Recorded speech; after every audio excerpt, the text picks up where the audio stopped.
welcome back. We are here for our health segment today with our resident physician, Dr. Julie Chen. Hi, Zahrah. How are you? Good. How are you? Good to see you, and good to see you, ladies. Lupe Nunez and Dr. Amber Broadknox, local Bay Area ladies. Hi. Hello.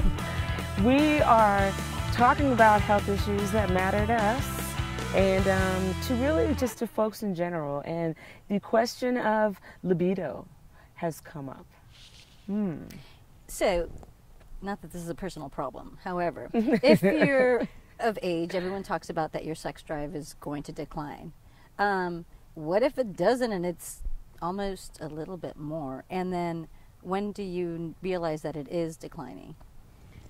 So usually when people are feeling like their libido is declining, that's a clinical symptom where you need to then have your hormone levels checked to make sure that that's still adequate for where you should be for your age group, as well as the fact that, you kind of want to figure out why the libido is coming down. Is it more of a hormonal issue, or is it more of a mechanical issue? Like, are you too dry? Is there relationship issues that's causing the libido to be low? Because do you have a high libido when you think of others, but just not with this person? So there's kind of, is it more of a relationship? Well, Something to consider. Something to think about, maybe. Oh, that's a good question. Because the thing is that libido is very psychological and physiological. And so there is a definite connection, obviously the mind-body connection, but sometimes it can just be the mind as well. And it's the mind that triggers the physiologic, versus sometimes the physiologic is triggering the mind, meaning if your thyroid is low, if your hormonal system is low, you might be a little more depressed. And so that then makes you feel like you have no sex drive. The other thing you want to think about is your medications. Are your medications causing low libido? Some women aren't aware that, oral contraceptive pills can actually potentially cause low libido. So now you're on your birth control pills for a reason, and then now you don't even want to have the sex, and it might be your birth control pills or some of the hormone therapies that you're on. But having said that, if the issue is more vaginal dryness, well, you need the hormone therapy to fix the problem. So it really is not, it's a more complicated answer in the sense that you have to look at what the root of the problem is, and that's the most important part. Is there a problem if it's a high sex drive? Not unless you think it's a problem. And I'm guessing you don't think it's a problem.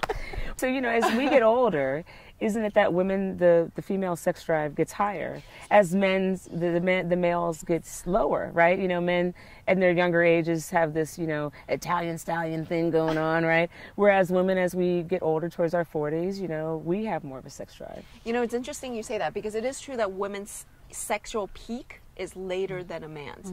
Men tend to peak, around the 20s, and when you have high libido, you can continue to have that over the years. But women do tend to peak a little later. And so it's really finding a partner that you have a similar level of interest in.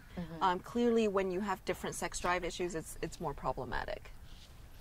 It's just so funny that we're even talking about it, because most people are talking about their sex drive, but it's a big issue, because if you're not having sex with your husband or your mate or whomever, that's a problem. For the relationship, it can be, definitely. But having said that, some people have a relationship where it works out well without it.